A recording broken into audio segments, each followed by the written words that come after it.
I'm Maya Thompson, and I was 38 the night I walked into an upscale rehearsal dinner in Buckhead with the woman who should have been wearing the gown tomorrow.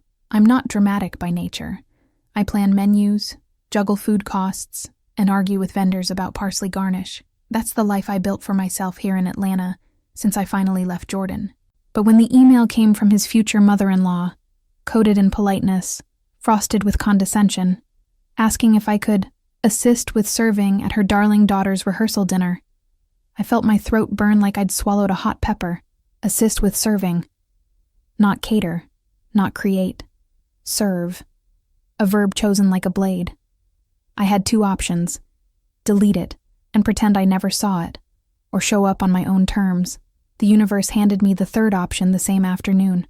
I met Sophia at my Thursday pickup window. She showed up for a tray of lemon thyme chicken she'd ordered online. My Friday corporate clients buy out most of my menu, so locals pick up early. She stood in the shadow of the awning, phone twisting in her hands, rainwater spattering her sneakers. Her eyes kept flicking to the door like she planned to run. "Order for Sophia," she said, voice thin as thread, then flinched at the sound of her own name, as if it betrayed her. She spoke, nervous. "That's me," I replied, sliding the insulated bag across the counter.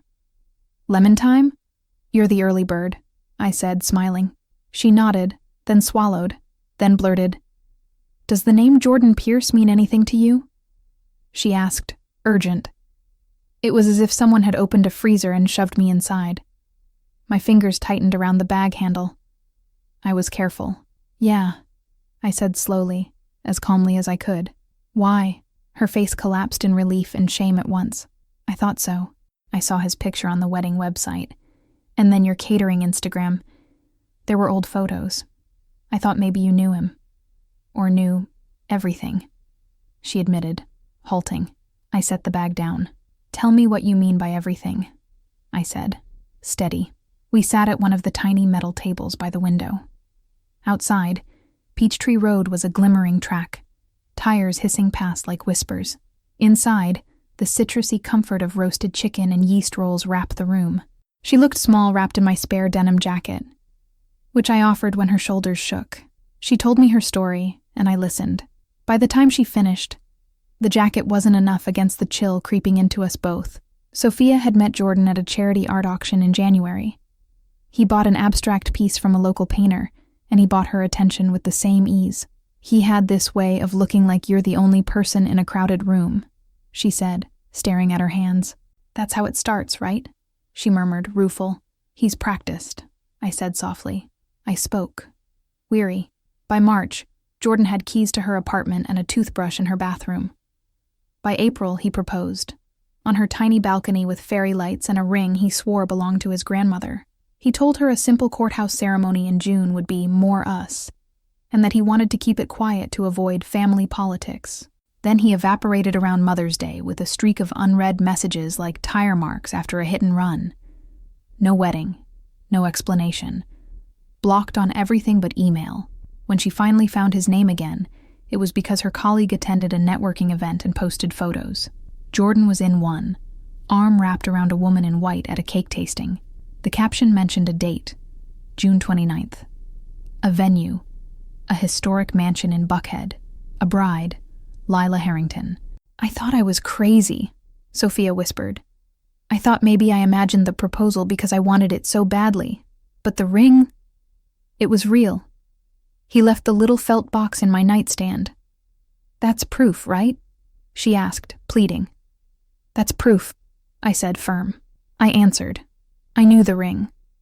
I'd worn it myself, in ankle socks and pajamas on a Sunday morning when he slid it on my finger and said, "It looks better on you than a display." He never talked about dates then either. He never told his family. He told me we were building foundations.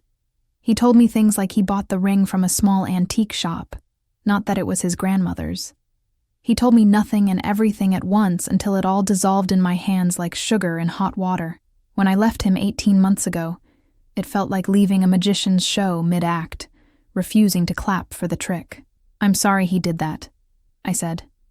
"To both of us," I added, honest. She nodded. "I know you don't owe me anything," she began, "but I heard he's getting married tomorrow." There's a rehearsal dinner tonight. I don't want to wreck a wedding, she said, voice tight. I want to stop a lie, she finished, resolute.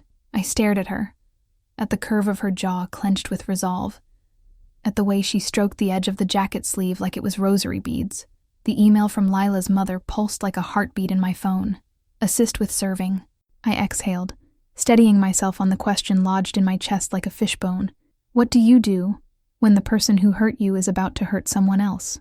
You're not alone, I said. We're going together, I decided. Her eyes widened. Together? She managed, surprised.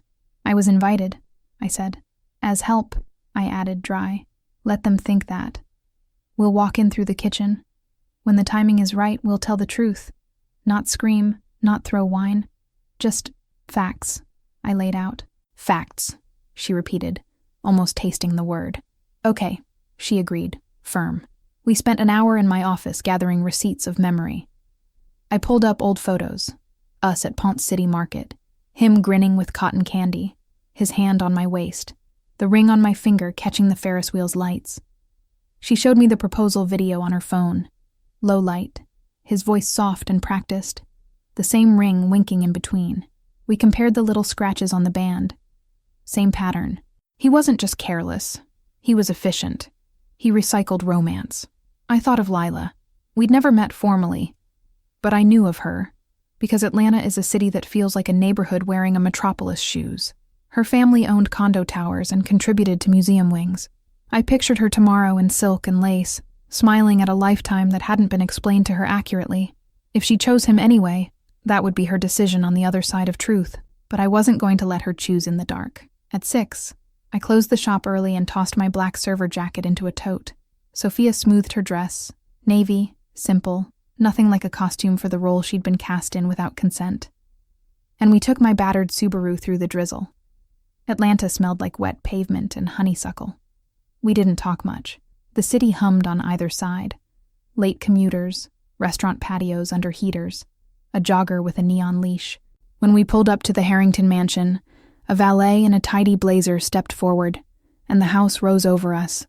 White columns and twinkling string lights. A photograph come to life. You ready? I asked, turning to her. No, she said, and then smiled without humor. But I'm going in anyway, she replied, resolved. Good, I said. I answered. Inside, the catering staff were wheeling out trays of mini crab cakes and glasses of champagne that beaded like dew. I flashed a polite nod, like I'd done this job at this house a dozen times. Kitchens are my terrain. The front-of-house glamour doesn't impress me. The hum of the industrial dishwasher, the clang of a pan, the choreography of plated salads. That music steadied me. I slipped into the rhythm and tucked Sophia near a doorway where she could see without being seen. She breathed in counts of 4 like a swimmer.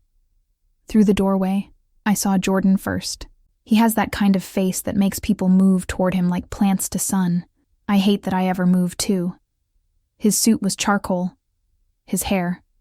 Precise. When he laughed, a small crowd tilted with it. Lila stood beside him, petite, with a neat chignon and a laugh that sounded like a bell. She looked kind. That was the worst part. A server brushed past me with a tray, and I took 1 champagne flute, then 2, then remembered I was supposed to be assisting, and pivoted back to a stack of plates like I belonged. My forearms buzzed. I rehearsed the words we'd planned in my head. My name is Maya. We were engaged. This is Sophia. He proposed to her too. He reused the ring. Here are the dates. Here are the photos. This is what you need to know. This is your decision. I felt a hand at my elbow. Are you on staff? A woman asked, sharp, her pearls announcing themselves before her voice did. Helping in the kitchen, I said, pleasant. I spoke. Well, don't loiter in the doorway. Back of house stays back of house, she snapped, then sailed past, her perfume lemony and cool. She didn't know me, but her tone knew me, or at least knew who she believed I was tonight. The burn returned to my throat. I swallowed it like I always do, and pushed through the double doors to catch my breath with Sophia. You okay? I asked her quietly. I think so, she said, inhaling. That's him, she added, eyes not leaving the gap in the door. That's him, I agreed. Low. We didn't have to wait long. In rehearsal dinners, there's always a lull where toasts gather like a summer storm. The chatter gets floaty. Clumps of people orient themselves toward the person with the microphone, and a path opens like a creek bed. Lila's father tapped his glass. The room stilled. Friends. Family. He began warmly. His diction practiced. Thank you for joining us to celebrate Lila and Jordan. Tomorrow is going to be perfect, he declared, beaming. I felt Sophia twitch beside me, like a runner rising in the blocks. I touched her arm, steady, not stopping. When he finishes, I whispered. I spoke softly. And now, a few words from the happy couple, he concluded, gesturing toward them. Jordan's smile went wider, the kind that used to melt me like butter on sourdough. He took the mic.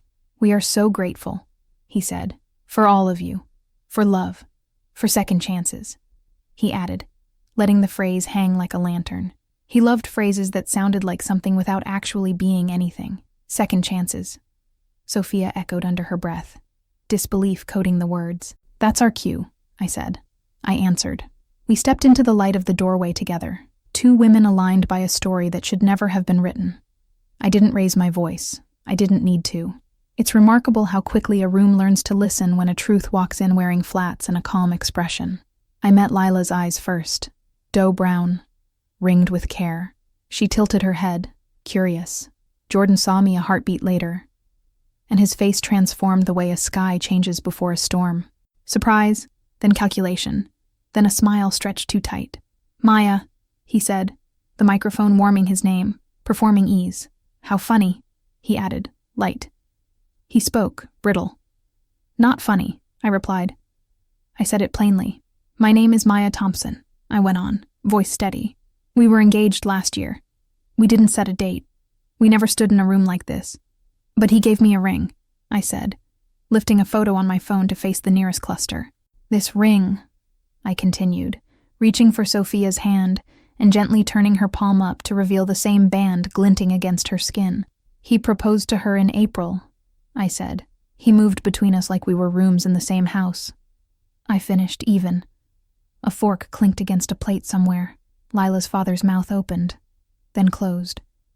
A whisper rippled across the room like wind over tall grass. Lila didn't look at me. She looked at Jordan, eyes requesting a language only they shared. Sophia's throat bobbed. I'm not here to ruin anything, she said, voice shaking but sure. I'm here so I stop thinking I made it up, she added raw. I stood there, anchored. If humiliation was the script they'd assigned me tonight, I'd swapped it out for a documentary. No shouting, no spectacle. Only the facts, placed carefully on the table like a plated course. What people did with them next would be tomorrow's problem. Jordan? Lila said, her tone level, as if she were about to renegotiate a contract. She spoke, cool, and for the first time since I met him, he didn't have a story ready. He touched his tie. He touched his cufflinks.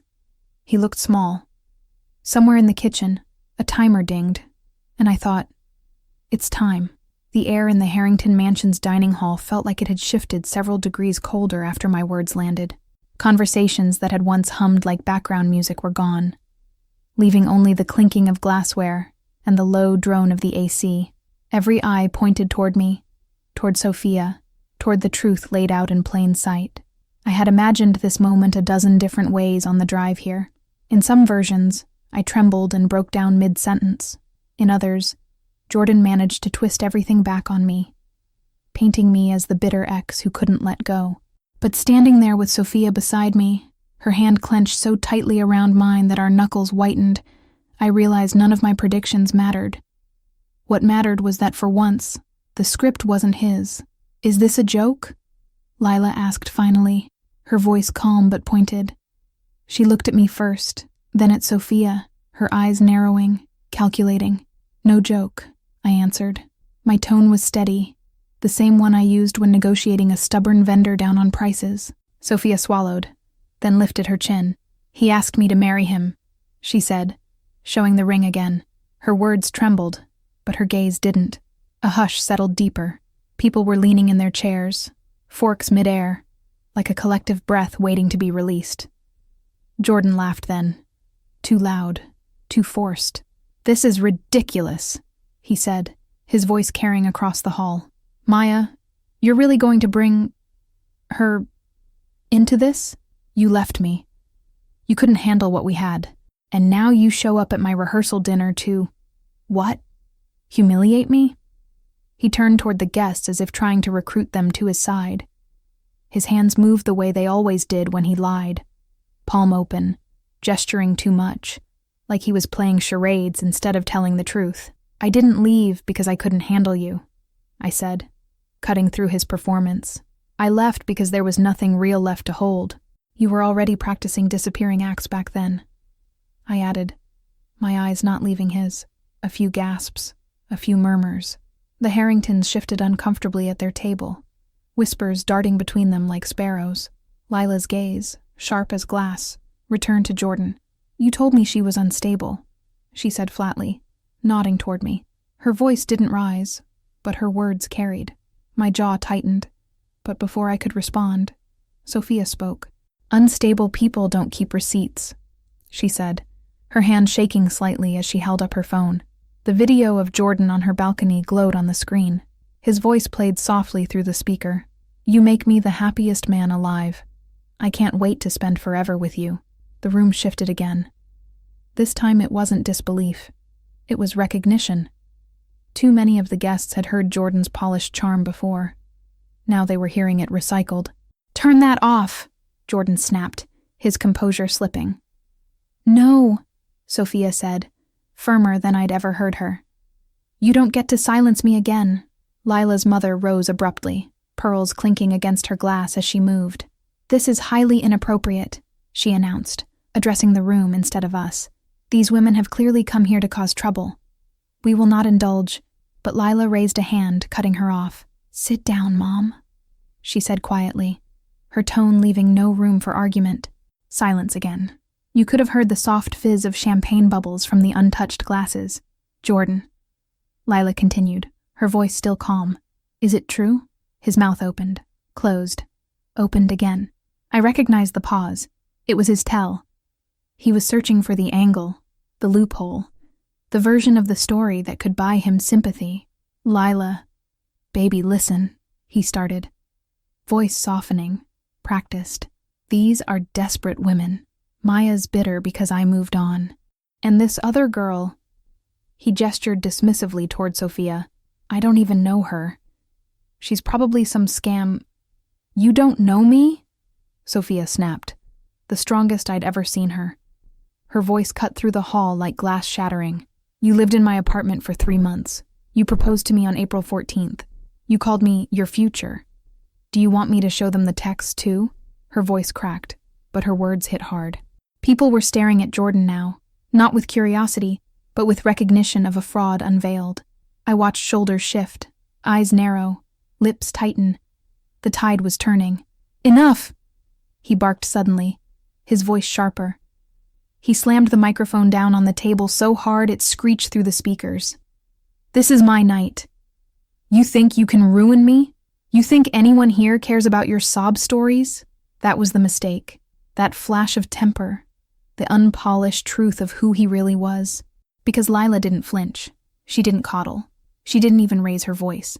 She just looked at him the way you look at a stranger who's overstayed his welcome.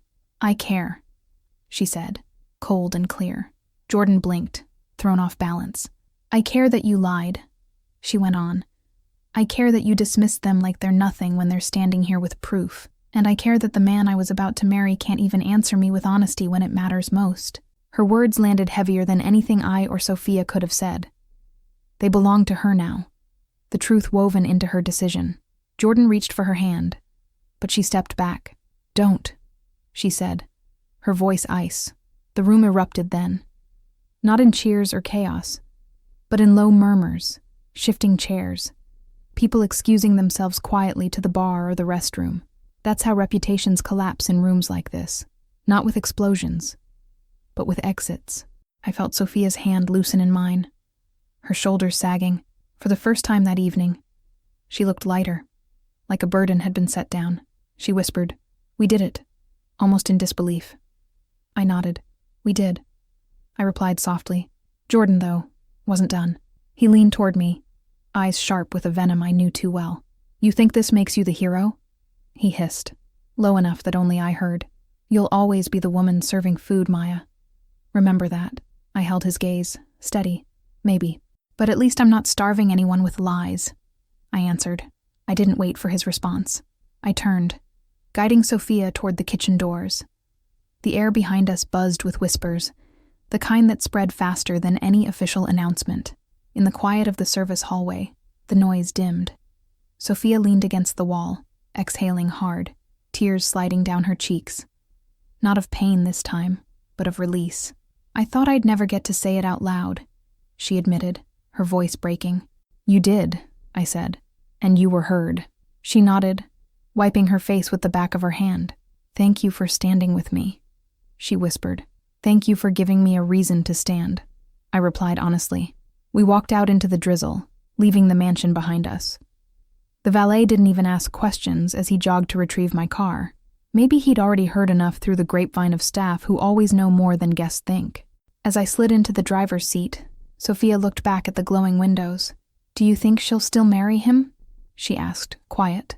I started the car, the wipers brushing away the rain. "That's her choice," I said. "But at least now it's an informed one." Sophia nodded, biting her lip. "And us? What happens now?" I thought about it as I steered us onto Peachtree, the city lights reflecting in slick puddles. "Now," I said slowly, "we stop surviving his lies and start living our own truths." For the first time in years, I meant it. The next morning, I woke up to the kind of silence that feels heavy, like the world is holding its breath. Atlanta was drenched from the night's rain, and the sky outside my bedroom window looked washed out, pale gray stretching endlessly. I stared at the ceiling for a long while, the events of last night replaying in my mind like a film I hadn't chosen to watch. I expected to feel triumphant. I expected relief, maybe even a little satisfaction at finally tearing off Jordan's mask in front of everyone he worked so hard to impress. But instead, I felt something different. A hollow exhaustion, like carrying truth into that mansion had drained more out of me than I realized. My phone buzzed on the nightstand, pulling me from the fog. It was Sophia, a simple text. "Thank you again. I don't know what I would have done without you." I stared at it, thumb hovering over the screen. The truth was, I didn't know what I would have done without her either. If she hadn't walked into my shop, if she hadn't trusted me with her story, I might have ignored that email and let them seat me in an apron to pass plates of food while Jordan smiled like nothing had ever happened. I typed back, "We did what needed to be done. Take care of yourself today." A few seconds later, her reply came, "You too. And be ready. I think last night was just the beginning." I frowned at the words. She was right. By noon, the gossip had already begun its wildfire spread. Atlanta isn't New York or LA. People here like to think they know each other, or at least know about each other. Circles overlap, names get whispered, reputations shift overnight. My phone pinged with messages from acquaintances, some subtle, others nosy. "Hey girl, I heard you were at the Harrington dinner last night," or, "Wait, are these rumors about Jordan true?" I ignored most of them, but one made me pause. It was from Camille, my oldest friend in the city, someone who knew me back when I was still trying to stitch my life together after leaving Jordan. She didn't ask questions. She just wrote, "Proud of you." 2 words, but they grounded me. Still, as I brewed coffee in my kitchen, I couldn't shake the gnawing thought. What if it backfired? What if Jordan spun it all into a story where I was bitter, desperate, unstable? The same script he'd already fed Lila. People with power don't fall quietly. They pull others down with them, and Jordan knew how to manipulate a fall. By mid-afternoon, I got my answer. A notification popped up on my phone, a tagged photo on social media. I clicked. There he was, Jordan, in a perfectly lit shot outside the Harrington mansion. The caption, posted by one of his groomsmen, read, "When people try to bring you down, it only proves how high you're rising. Can't wait for tomorrow, brother. War love always wins." My stomach turned. So that was his angle. Not denial, not explanation, but deflection. Painting himself as the victim, as the man whose happiness was under attack by bitter women. The comments below made me want to throw my phone across the room. "Don't let haters ruin your joy." People are always jealous of real love. Stay strong, King. I closed the app before I could read more. The truth is fragile in a world addicted to performance. Last night we'd spoken it, but today, Jordan was already twisting it into another act. And I realized then, exposing him once wasn't going to be enough. My phone buzzed again. Sophia this time, but she wasn't texting. She was calling. I answered. "Hey," I said softly. "Have you seen it?" she asked, her voice sharp. No greeting needed. "I have," I admitted. "He's turning it into a pity party," she spat. "People are eating it up. Like we're just some bitter women making up stories." I rubbed my temple. "It won't hold forever," I said. "Not when there are receipts, screenshots, photos, videos. Then we need to use them," she said quickly. "Publicly. Not just in a room full of his friends. We need people outside his circle to know who he really is." Her urgency buzzed through the line. I hesitated. "You want to go public?" "Yes," she said firmly. "Don't you?" I stared at the floor, the patterns in the wood blurring. Did I? Part of me wanted to be done, to close the door and let the Harringtons deal with the fallout. But another part of me, the part that had spent years swallowing humiliation, hiding bruises that weren't on my skin but in my spirit, knew she was right. Jordan thrived in shadows. The only way to kill his lies was to drag them into the light. "Okay," I said finally. "We'll do it, but carefully. We don't want to look like we're out for revenge. We need to show we're telling the truth, nothing more." "Agreed," Sophia said, relief softening her tone. "I'll send you everything I have. The texts, the photos, the video. You gather yours. We'll figure out the best way to share it." After we hung up, I sat at my kitchen table, sipping cold coffee, my laptop open in front of me. I scrolled through old folders I'd tried to bury, photos of me and Jordan in happier times, texts where he promised futures he never delivered, emails full of excuses when he disappeared, evidence of a life I'd convinced myself was my fault for falling apart. It hurt to look at them, but it also reminded me I hadn't imagined it. He had made me promises. He had worn me down with charm and lies. The record was there, and now it wasn't just my burden.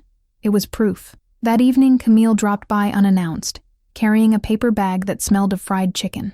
"Thought you could use company," she said, slipping off her shoes at the door. I smiled despite the heaviness in my chest. "You always know," I said, taking the bag from her. We sat at my table, the sound of grease crackling in its paper nest filling the silence as we ate. Camille listened quietly while I told her everything. About the email, about Sophia, about what happened at the rehearsal dinner, and about the social media post today. When I finished, she leaned back in her chair. "You know what I think?" she asked, wiping her hands. "What?" I asked cautiously. "I think you did the right thing last night. And I think if you go public, you'll be doing the right thing again. Not just for you, not just for Sophia, for every woman he'll try this with next, if nobody stops him." Her words sank deep. Because she was right. I nodded slowly.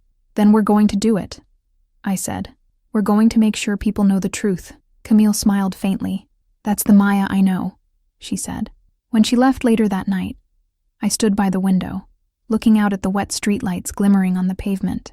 Somewhere across the city, Jordan was probably rehearsing more lies, still convinced he could control the story.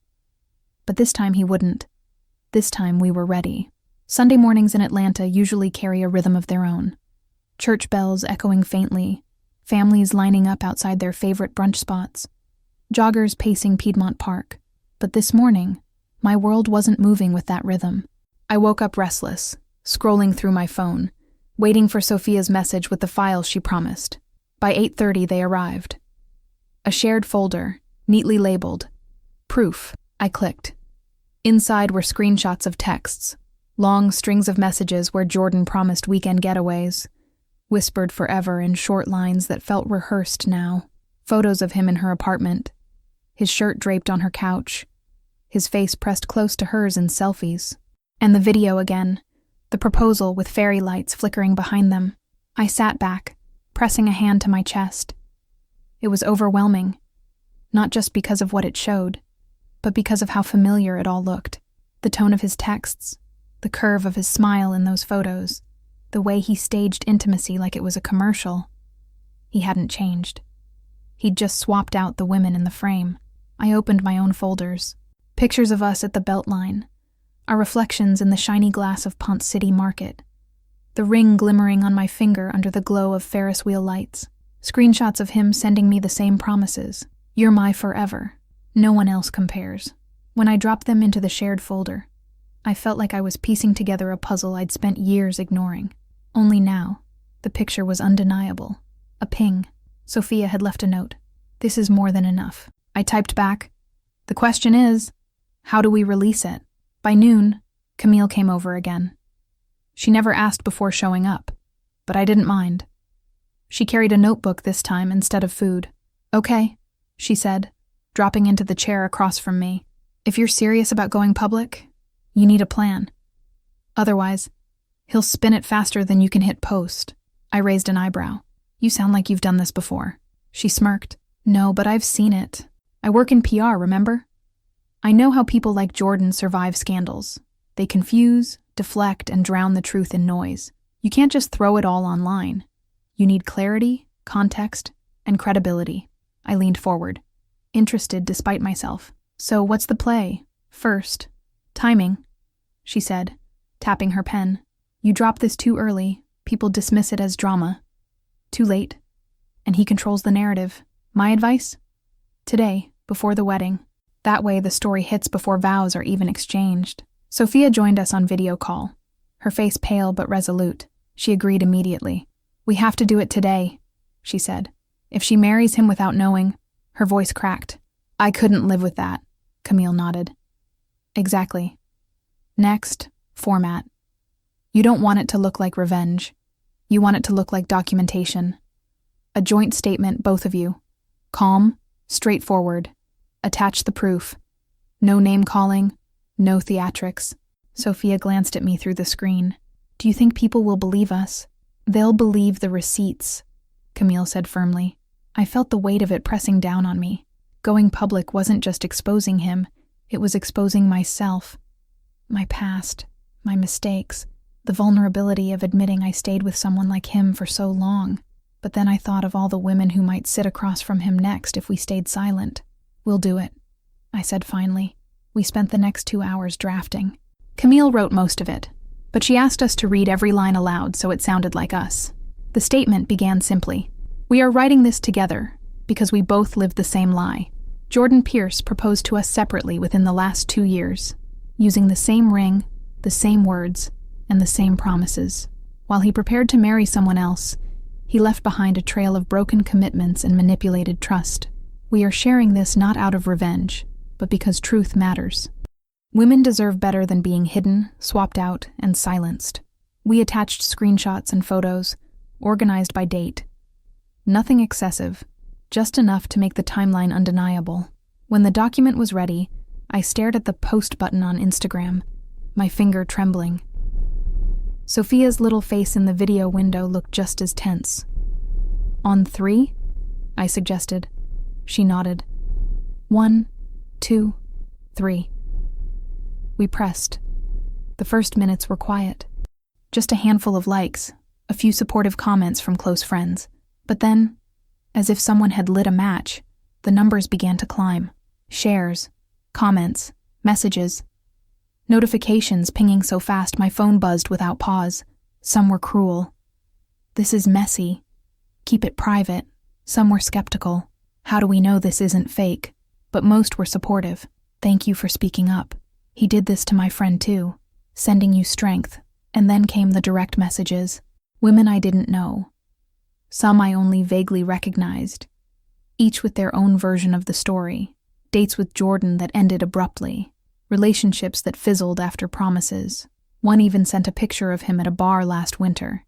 His hand resting on her thigh like it belonged there. It was bigger than us. By evening, the posts had been shared hundreds of times. Someone on Twitter had taken screenshots and started a thread.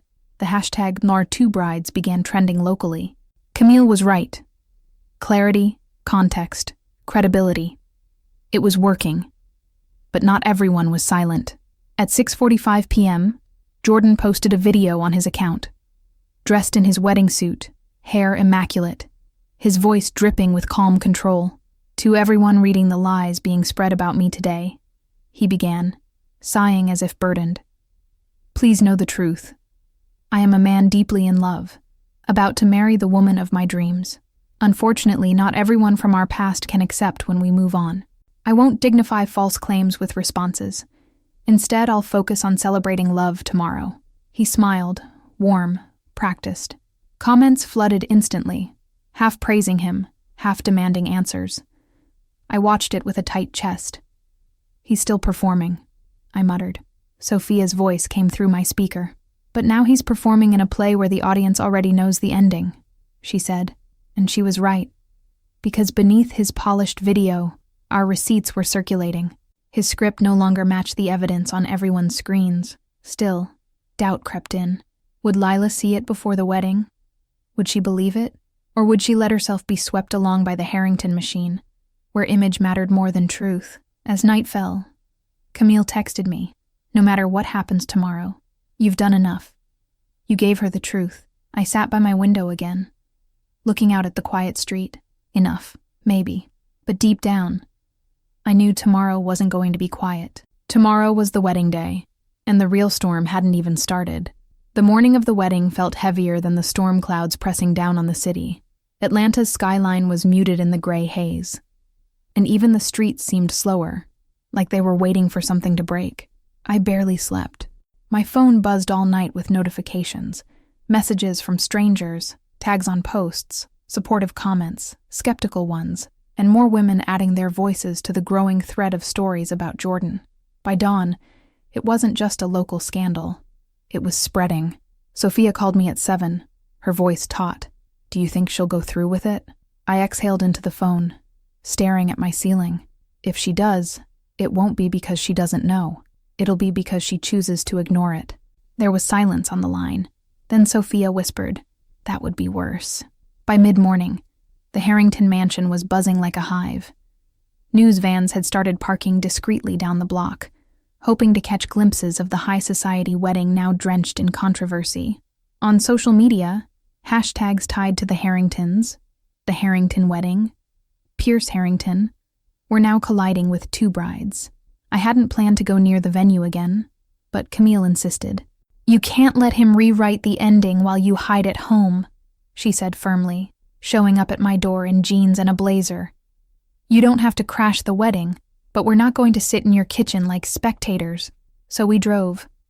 The closer we got, the more surreal it felt. Valets rushed to cover arriving guests with umbrellas. Photographers lingered at the edges, and the mansion's white columns loomed against the stormy sky. Through the open windows of our car, I heard a violinist warming up inside, delicate notes floating like lies dressed as beauty. "Do you think she'll still walk down the aisle?"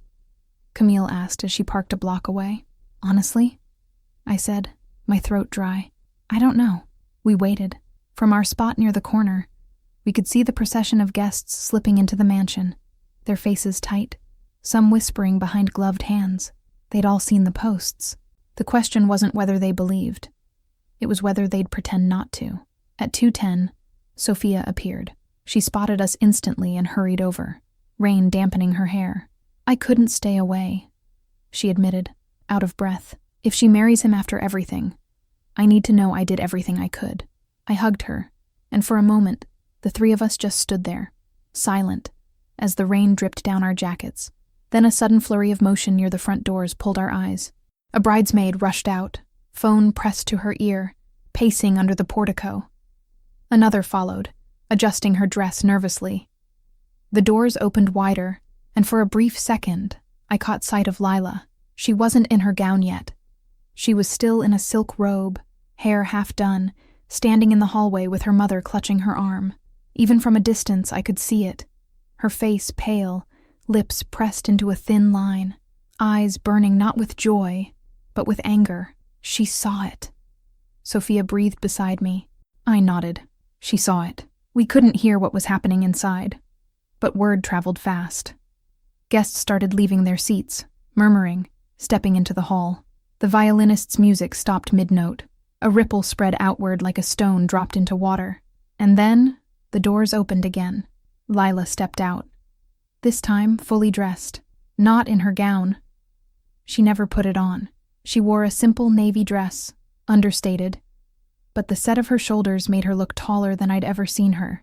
Her father followed, his jaw clenched, his hand on her back.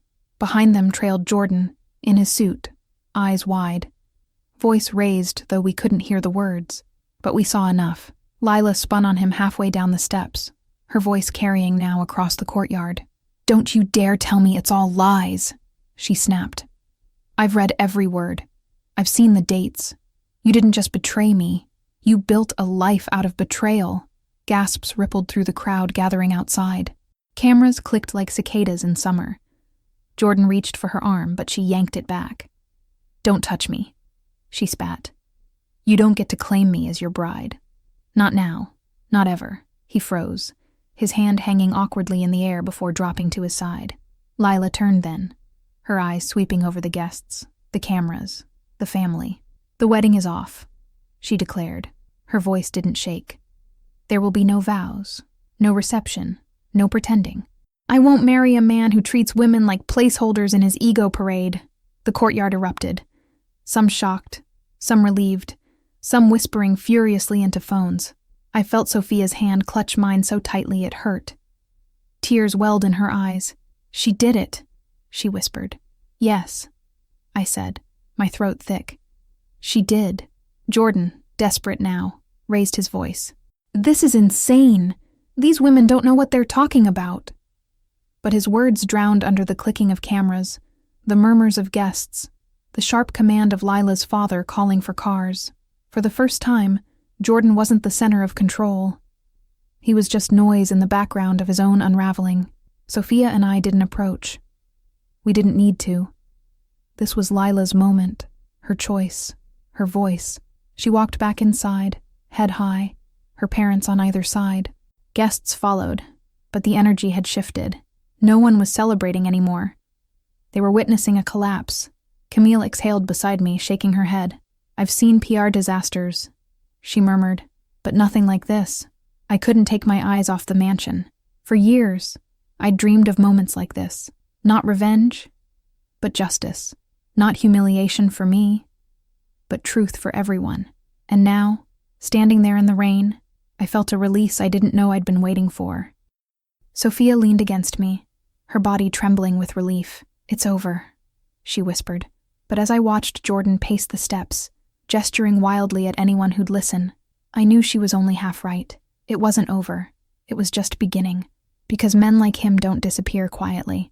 They claw, they spin, they fight to rewrite the story. And if we wanted this to mean something, we had to be ready to face whatever came next. That night, the news ran with it. Headlines blared across local stations. Harrington wedding called off amid scandal. Clips of Lila's declaration outside the mansion played on loop. Reporters framed it as high society drama, but social media told the deeper story. The women, the proof, the chorus of voices finally too loud to ignore. Sophia texted me late. "Thank you. We did it. For her, for us." I stared at the message for a long time before replying. "For every woman who comes after us too." As I set my phone down, the storm outside finally broke. Rain pelted the windows in steady sheets, washing the city clean. And for the first time in years, I felt like I could breathe in air that wasn't heavy with secrets. Still, deep down, I knew the fight wasn't finished, because truth doesn't just set you free, it demands you keep defending it, and Jordan Pierce wasn't done yet. The Monday after the canceled wedding, Atlanta felt different, not because the air was clearer or the sun was brighter, though it was, but because everywhere I turned, whispers carried our story. At the coffee shop near my catering business, 2 women in line ahead of me murmured about that Harrington wedding scandal. On the radio in my car, a morning host joked, "Don't reuse engagement rings, fellas. This isn't a consignment shop." And though my name wasn't always spoken out loud, I could feel it hovering, like a shadow just outside the frame. Sophia called mid-morning. "He's not staying quiet," she said, without preamble. I wasn't surprised. "What's he doing?" "He gave an interview," she said bitterly. "Local magazine. He claims we're exaggerating, that we misunderstood, that he never promised anything to either of us. He says we're trying to ride his coattails for attention." I closed my eyes. exhaling slowly. Classic Jordan. Sophia's voice broke. He's making me sound crazy again. I gripped the phone tighter. That's his playbook. He'll gaslight until people stop questioning. But we're not backing down, Sophia. Not this time. By noon, Camille was at my office, scrolling furiously on her tablet. He's doing damage control, she explained, tossing it onto my desk. The article glowed with Jordan's picture, his smile rehearsed as always. Pierce denies allegations, the headline read.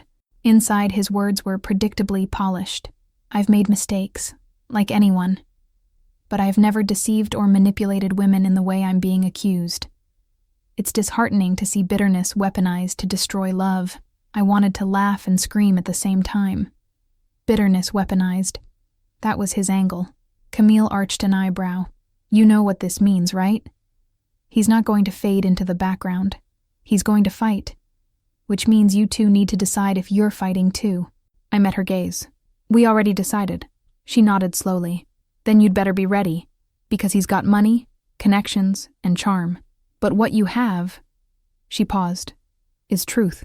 That evening, Sophia and I met at a small cafe off Edgewood Avenue. We chose a quiet corner, away from curious ears. She looked exhausted, circles under her eyes, but her back was straight, determination pushing her forward. He's painting us as bitter exes, she said, stirring her tea without drinking it. And part of me worries people will believe him. I shook my head. Some will, but others won't. We don't need everyone. We just need enough. She looked up at me, her eyes brimming. Do you ever regret it? Speaking up? I thought about it. The scrutiny, the gossip, the headlines, the way my business now felt under a microscope.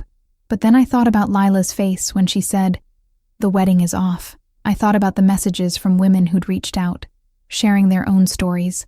No, I said firmly. I don't regret it. Do you? She blinked, then shook her head. Not for a second. We sat in silence for a moment, listening to the clink of cups, the hum of conversation around us. It was strange, being at the center of a storm but still surrounded by ordinary life. Then Sophia leaned forward. I want to go further, she said quietly. I frowned. Further how?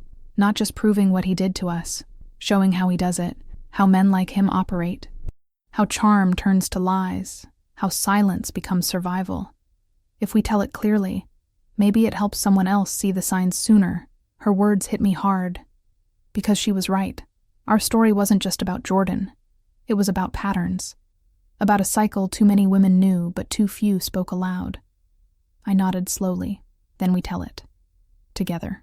Over the next week. That's exactly what we did. Camille helped us draft a longer statement. Not about Jordan specifically, but about the experience of manipulation, of being promised futures that never existed, of being silenced with shame. We called it The Pattern. We published it on a simple blog, anonymous at first, but with our voices woven clearly into every line.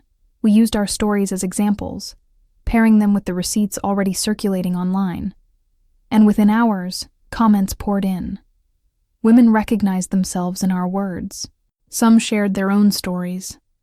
Others thanked us for naming what they hadn't been able to articulate. The blog spread faster than either of us expected. National outlets began picking it up, not just as gossip, but as a conversation about how charm can mask control, how women are often discredited as bitter when they speak out. And Jordan? He was furious. He released another video, this time sharper, his voice tight with anger. I will not let lies destroy my life, he declared. The truth will come out. These women are clinging to the past because they can't accept my future. But his words landed differently now. The more he spoke, the less convincing he sounded. His anger cracked the veneer he worked so hard to polish. One evening, a week after the canceled wedding, I sat in my shop closing out receipts when my phone buzzed with an unknown number. Against my better judgment, I answered, Maya. His voice, smooth, familiar, poisonous. I froze, then forced myself to stay calm. What do you want, Jordan? You need to stop, he said, his tone low. You've made your point.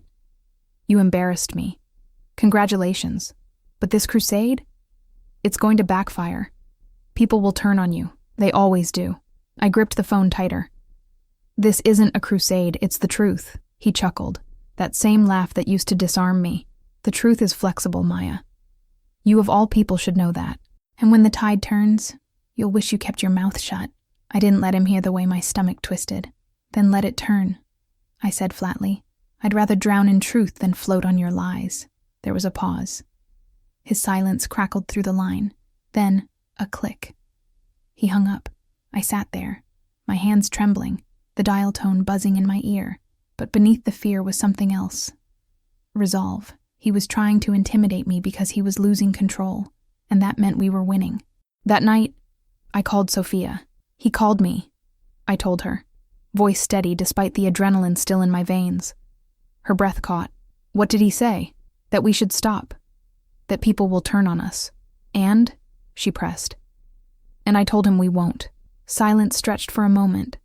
Then she whispered, Good. I could hear the relief in her voice, the strength, and for the first time in a long time, I felt something like peace.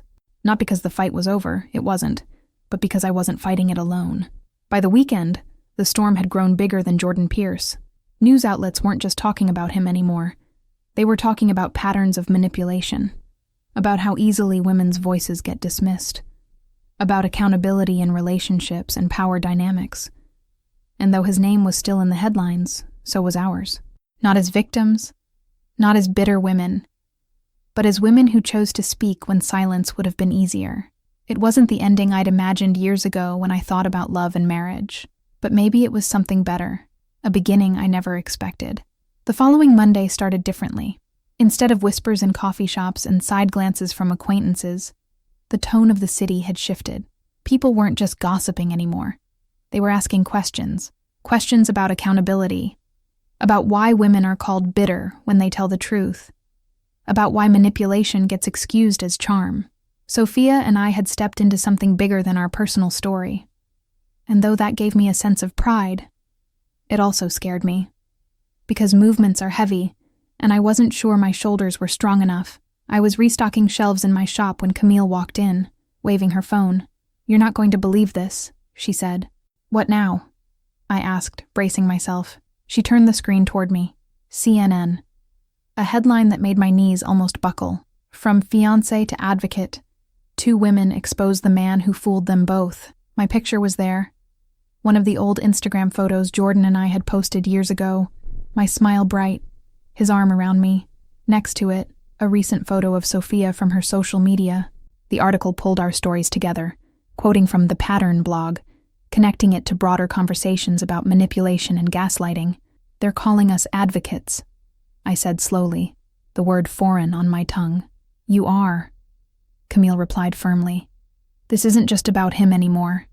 It's about every man like him, and every woman like you. I sank into a chair, overwhelmed. Camille, I run a catering business. I didn't sign up to be the face of a movement. She crouched down so we were eye to eye. Sometimes, Maya, we don't sign up. But life hands us a microphone anyway. The question is, what do you do with it? That evening, Sophia and I met again, this time at her apartment. She had printed out copies of the article, highlighted lines, scribbled notes in the margins. They're reaching out for interviews, she said breathlessly. Podcasts, talk shows, even a women's conference in New York. I rubbed my forehead. Are we ready for that? Her eyes locked on mine. I think we have to be. Jordan tried to make us small. Maybe the best revenge isn't just proving him wrong. It's making ourselves bigger than he ever imagined. I studied her, the fire in her eyes replacing the fear I saw when we first met. Sophia was changing, or maybe she was simply uncovering a strength she'd always had, and I realized, so was I. Okay, I said finally, we'll do it, but on our terms. No sensationalism. Just truth. She smiled, relieved. Together. 2 days later, we sat under the hot studio lights of a local TV station. The host, a polished woman in a red blazer, leaned forward as cameras rolled. Thank you both for joining us. Maya, Sophia, your story has resonated across the country. Can you tell us why you chose to go public, despite the risks? My throat tightened, but I forced myself to speak clearly. Because silence protects the wrong people. For years, I thought keeping quiet about what I went through made me strong. But really, it just let him keep doing it. Going public wasn't about revenge. It was about truth, and about giving other women permission to tell theirs. Sophia added, her voice steady. We didn't want to ruin a wedding. We wanted to stop a lie. And if sharing our story means one woman recognizes the signs sooner, then it's worth it. The host nodded thoughtfully. And how do you respond to people who say this should have stayed private? I smiled, but there was steel in my voice. Manipulation thrives in private. That's how it survives. If speaking out publicly makes someone uncomfortable, maybe they should ask why, not ask us to stay silent. When the interview ended, the producer whispered that the phone lines had lit up with callers praising our courage. Sophia squeezed my hand as we walked out of the studio. And for the first time, I felt something close to pride. Not just in surviving, but in standing tall. But pride didn't erase the backlash. By Thursday, Jordan's supporters were louder. Anonymous accounts flooded our blog with cruel comments. You're bitter, move on. Clout chasers. Destroying a good man's reputation. Some even sent threats. Emails warning us to watch our backs. Messages calling us liars who deserve to be sued. Sophia broke down one night, calling me in tears. What if they're right? What if people only see us as vengeful? I drove to her apartment without thinking. We sat on her couch, the city lights spilling in through the blinds, her hands trembling around a mug of tea. They're not right, I told her firmly. Every movement in history has been called bitter, dramatic, dangerous. That's what happens when the truth threatens comfort, but that doesn't make it less true. She sniffled, nodding slowly. I want to be strong like you. I laughed softly. You think I'm not scared? I'm terrified. But we do it anyway. That's strength. The next week, the real twist came.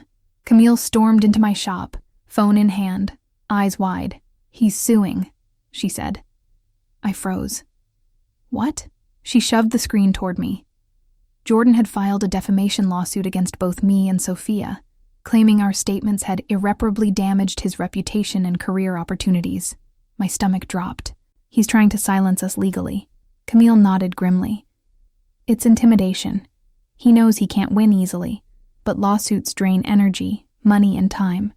It's his way of saying, I'll make you regret speaking. I sank into a chair, my mind racing. My business couldn't handle a drawn-out legal battle. Sophia's savings were already thin. This was exactly what he wanted, to wear us down until we gave up. But then I remembered the night of the rehearsal dinner, standing in that doorway, holding Sophia's hand, refusing to be silent even as the room turned against us. He wants us scared, I said slowly. But if we back down, he wins. Camille leaned on the counter, her expression softening. So what are you going to do? I looked at her, then at the phone buzzing with messages, then at the faces of the women who had written us after reading our blog. We fight, I said. That night, Sophia and I sat together again, papers spread across the table, our hands ink-stained from notes. The lawsuit was real, but so was our resolve. Do you think we can actually win? She asked quietly. I met her eyes. I don't know, but I know this. He picked the wrong women to try and silence, because we're not going away. And in that moment, I believed it. For the first time in years, I wasn't just surviving Jordan Pierce. I was standing against him, not alone, but with Sophia by my side, and whatever came next. Lawsuits, headlines, backlash, we would face it together. Because silence was never an option again. The first meeting with the lawyer was held in a cramped office downtown, the kind of space where the carpet had seen better days, but the shelves were stacked with thick binders that whispered experience. His name was Alan Reyes, mid-50s, with salt and pepper hair and eyes that looked like they'd spent decades dissecting lies. He skimmed through the lawsuit while Sophia and I sat across from him, hands folded too tightly in our laps. The hum of the ceiling fan filled the silence until he finally looked up. This isn't unusual, he said calmly. Men with money and influence often weaponize lawsuits to silence people. It's called a SLAPP suit, strategic lawsuit against public participation. He's not expecting to win. He's expecting you to shut up. Sophia leaned forward. So what do we do? Alan tapped the papers. You fight it. I'll file a motion to dismiss. Courts don't look kindly on people using the legal system to muzzle free speech, especially when you have proof backing you up. I swallowed. But how long does that take? How much does it cost? He sighed. It can drag on. Months. Sometimes years. And yes, it'll cost. But the truth is on your side, and that's stronger than you think. I exchanged a glance with Sophia. We both looked exhausted, but when I nodded, she did too. Then we fight, I said. The next few weeks blurred together. While Alan handled filings, Sophia and I doubled down on telling our story. We recorded a podcast episode together, sitting across from a host who asked hard questions but listened with empathy. We spoke at a women's nonprofit in Decatur, where the room was filled with nodding heads, women who'd lived different versions of the same nightmare. Everywhere we went, people thanked us. Some shared their own stories. Others just gripped our hands with tears in their eyes, and though it was exhausting, it was also fueling. For the first time, my pain felt like it mattered, like it was transforming into something that could protect others. But Jordan wasn't going away quietly. One afternoon, Camille burst into my shop with her phone in hand. "He did another interview," she said, her voice tight. I braced myself as she played the clip. Jordan sat across from a sympathetic host, his suit immaculate, his expression one of wounded dignity. "These women are trying to destroy me," he said. "They've taken moments from my past and twisted them into lies. I've never been anything but respectful. It's tragic what bitterness can do to people." The host nodded along, feeding him softball questions. I wanted to throw the phone across the room. "He's still controlling the narrative," I muttered. "Not as much as he thinks," Camille replied, crossing her arms. "The comments under this video are a mess. Half the people are calling him out for lying, pointing back to your blog, your receipts. His mask is slipping." Still, I felt the weight pressing down again. His voice was everywhere. On screens, in articles, in the ears of people who might believe him over us. That night I sat alone in my kitchen, scrolling through messages from strangers. Some were cruel. Others were supportive. One, though, stopped me cold. He did the same thing to me. Not a proposal, but the lies, the promises, the ghosting. I thought it was my fault. "Seeing your story saved me. Thank you." I read it 3 times, tears blurring the words. That was why we couldn't stop. The lawsuit hearing was set for early spring. The morning of, Sophia and I walked into the courthouse together, our steps echoing against the marble floors. My stomach churned, but when her hand brushed mine, steady and warm, I straightened my shoulders. Jordan was already there, flanked by 2 lawyers in expensive suits. He glanced at us and smirked, like this was all a game he expected to win, but his eyes betrayed him. Narrowed, restless. The judge listened patiently as Alan argued that this was a textbook slap suit, that our statements were backed by evidence, and that silencing us would set a dangerous precedent. Jordan's lawyers countered with flowery language about reputations and emotional harm, but it sounded hollow, even to my ears. When the judge finally spoke, her words felt like a gavel, hitting more than just wood. Based on the evidence presented, this lawsuit lacks sufficient grounds. Motion to dismiss is granted. Relief flooded me so fast I nearly collapsed. Sophia gripped my arm, her smile breaking through tears. Jordan's jaw clenched, his lawyers whispering furiously to him as we walked out. Outside, reporters swarmed, microphones thrust in our faces. "Maya, Sophia, how do you feel?" I took a breath, then spoke clearly. This was never about revenge. It was about truth, and today, truth won. The weeks that followed were a whirlwind. Media outlets that once treated our story like gossip now framed it as a victory for women against intimidation. More people reached out, some sharing their stories, others asking for advice. Our blog grew into something bigger than we imagined. A hub where women shared experiences, where resources were listed, where a community began forming. Sophia suggested a name, Unmuted. It fit. Soon, Unmuted wasn't just a blog. It became a small nonprofit. Camille helped us register it officially, connecting us with donors, volunteers, and advocates. We hosted workshops, built partnerships, and spoke at events. Each time, I saw the same thing: the spark of recognition in women's eyes, the relief of realizing they weren't alone. Jordan tried to stay in the spotlight, but his shine was fading. The canceled wedding had left him with fractured connections, and though some still defended him, his name was now tied more to scandal than success. He became smaller with each headline, while Unmuted grew. One night, after a long day of meetings, Sophia and I sat in my kitchen again, sharing takeout containers of pad thai. We were too tired to talk at first, but then she smiled, chopsticks in hand. "Do you realize what we've built?" she asked. I looked around at the papers scattered across my table. Plans for upcoming workshops, lists of volunteers, drafts of grant proposals. "Yeah," I said softly. "I guess we have." She leaned back, exhaling. "He thought he could silence us. Instead, he gave us a platform." I nodded, letting her words sink in. "He gave us each other," I added. She smiled at me then, and for the first time in months, I felt something lighter. Not just relief, not just justice. Something closer to hope. Lying in bed later that night, I thought about the road behind us, about the girl I'd been when I left Jordan. Tired, broken, convinced my voice didn't matter, and about the woman I was now, standing in the light, unafraid to speak, surrounded by others who refused to be silent too. The fight wasn't over. It probably never would be, but it was no longer just mine to carry, and that made all the difference. Spring in Atlanta is loud. Dogwoods bloom, pollen paints every car neon yellow, and the streets hum with festivals and music. But for me, that spring carried a different kind of noise, the steady buzz of growth. Unmuted was no longer just a blog or a reaction to one man's lies. It had become something bigger, something alive.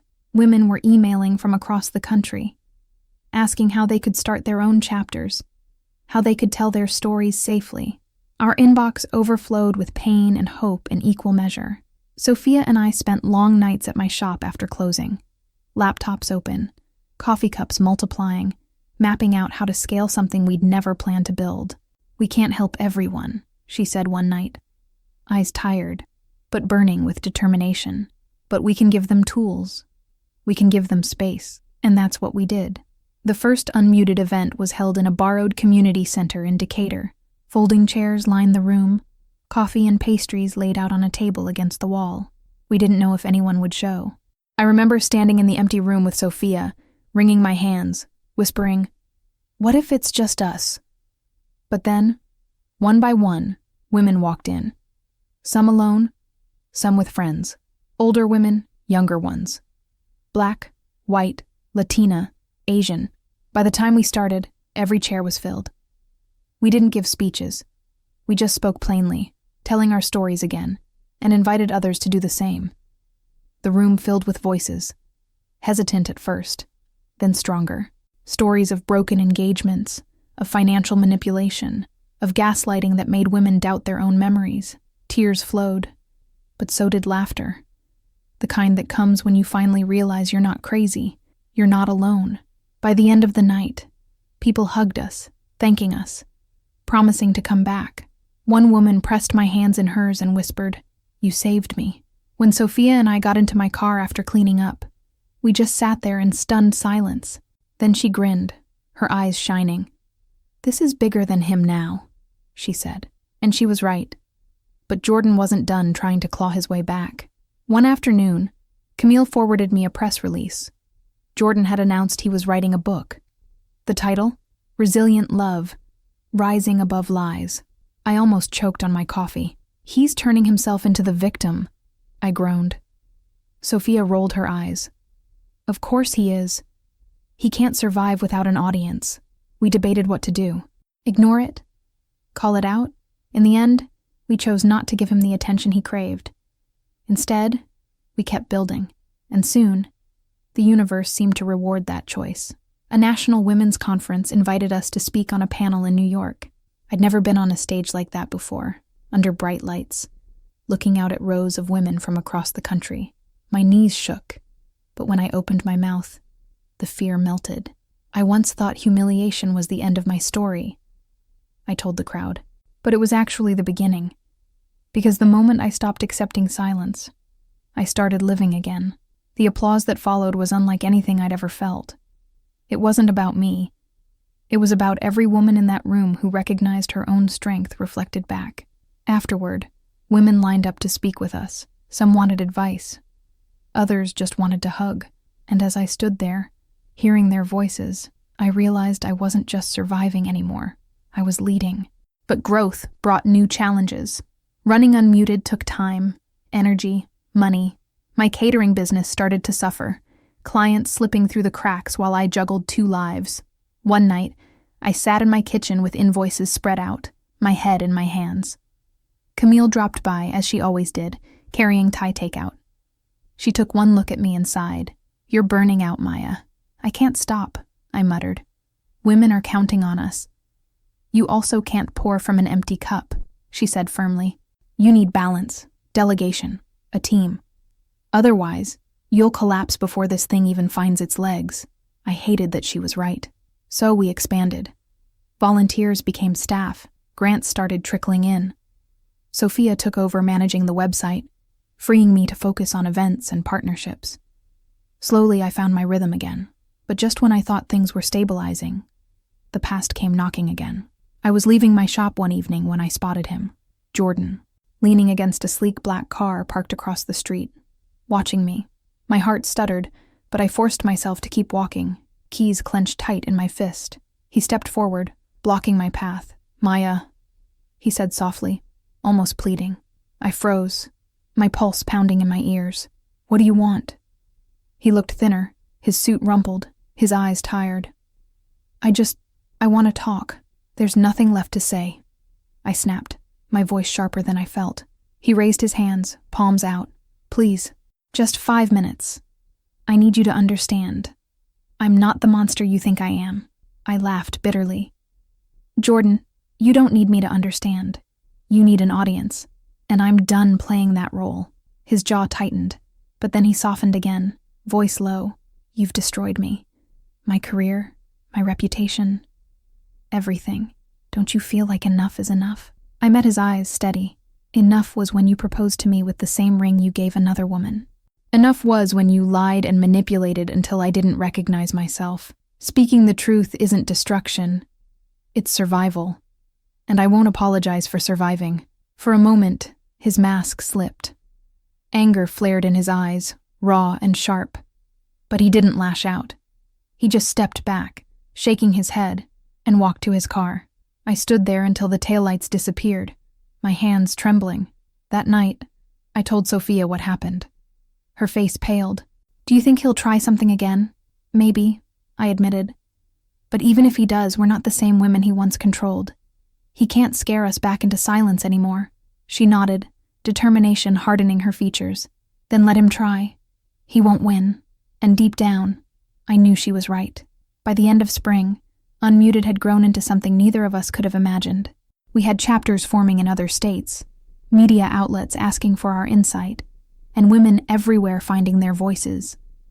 And though Jordan still lingered at the edges, trying to claw his way back with interviews and books and pitiful attempts at sympathy, he was no longer the center of the story. We were. For the first time in my life, I felt like I was standing not in his shadow, but in my own light. And I wasn't standing alone. Summer settled over Atlanta like a heavy quilt, humid, relentless, buzzing with cicadas. The city pulsed with its usual rhythm. But for me, life had shifted into something I never could have predicted. Unmuted was no longer just a reaction to Jordan. It had become a movement. We had chapters in 5 states, a growing social media presence, and invitations to speak at universities and conferences. Women who once whispered their pain in private were now speaking it aloud, their voices woven into a chorus too strong to be ignored. And yet, even with all of that, part of me still wrestled with doubt.